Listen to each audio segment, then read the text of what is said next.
Let's kick things off with a question that, honestly, might make you a little uncomfortable. And I mean really focused. Not that 5 minutes you squeezed in between checking your phone, not with like a dozen tabs open. I'm talking real, deep, uninterrupted focus. If you're sitting there thinking, I honestly can't remember, then you are in exactly the right place. And it's not for the reason you think. You know that feeling, right? You wake up, you've got all these great intentions, you're at your desk, you got the coffee going, and then poof, the day is just gone. You were busy for sure, but what did you actually get done? That feeling, it's not an accident. It's a symptom of a much bigger problem. And this right here, this is the most important thing I want you to get. Your struggle with focus isn't a motivation problem. It's not a discipline problem. Here's the deal. If you are relying on sheer willpower to focus in today's world, you are bringing a knife to a gunfight. You're not lazy, you're literally set up to fail.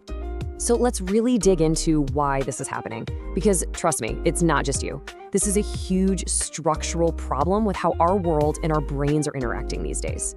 Okay, so there's this thing called dopamine confusion. Think about it. Every single notification, every quick scroll on social media, every new tab you open, it all teaches your brain one super simple lesson. Short little bursts of attention get you a tiny reward, a little hit of dopamine. Do that enough and your brain, well, it adapts. It starts craving those little hits. And suddenly, the idea of long, deep focus starts to feel, well, kind of boring, even uncomfortable. And this whole thing leads to this really weird situation, doesn't it? Like, you can totally sit there and binge watch a show for hours on end, but trying to concentrate on one single task for just 20 minutes, it feels impossible. Or you feel completely fried, mentally exhausted at the end of the day, but you're also too restless to just sit still. That's not normal tiredness, my friends. That is dopamine confusion in action. So here's the really crucial point. This isn't a problem that just stays the same. The more you feed your brain this diet of constant distraction, the more it literally rewires itself. And eventually, focus doesn't just feel hard, it starts to feel actively painful, like something your brain desperately wants to escape from. And that brings us to the biggest myth, the great lie we've all been sold about productivity and attention. We're constantly told that focus is all about willpower, right? That some people are just born more disciplined. It is a complete and total lie. Just look at this. This simple chart shows a massive shift in how we need to think about this. The old way, the lie on the left, it just traps you. It tells you that if you can't focus, there's something wrong with you, it's a character flaw. But the truth is so much more freeing. Focus isn't some trait you either have or you don't. It's a system you design. It's not born, it's built. And this quote just nails it. The most focused people you know, they are not winning some epic minute-by-minute battle against distraction. Nope, not at all. They've just engineered their lives so that distraction is a huge pain and focus is the easiest, most natural thing to do. It's the path of least resistance. Think of your willpower like a phone battery. It starts at 100% in the morning, but you can't just keep it on full brightness all day long. Every decision you make, every bit of stress you deal with, every time you resist that cookie, it's draining that battery. So when you tell yourself, oh, I'll just focus later, you're basically planning to do the hardest work of your day with a 10% battery. It's a broken strategy from the start. Okay, so if willpower is the wrong tool for the job, what's the right one? It's a system. So let's break down how you can actually build this, a framework for making focus almost automatic. And here it is, super simple, a 3-part system. We're gonna tackle your physical and digital space first. Then we're gonna look at that psychological wall you hit when you're trying to start. And finally, we'll talk about the internal story you tell yourself about who you are. All right, layer 1. This is the foundation, and honestly, this is where you'll get like 80% of your results. Stop trying to become a person who can magically resist their phone. It's not gonna happen. Instead, just become a person whose phone isn't even in the same room. If distraction is easy, you will get distracted. The goal is to make focus the easiest possible thing to do in your immediate environment. Now, layer 2.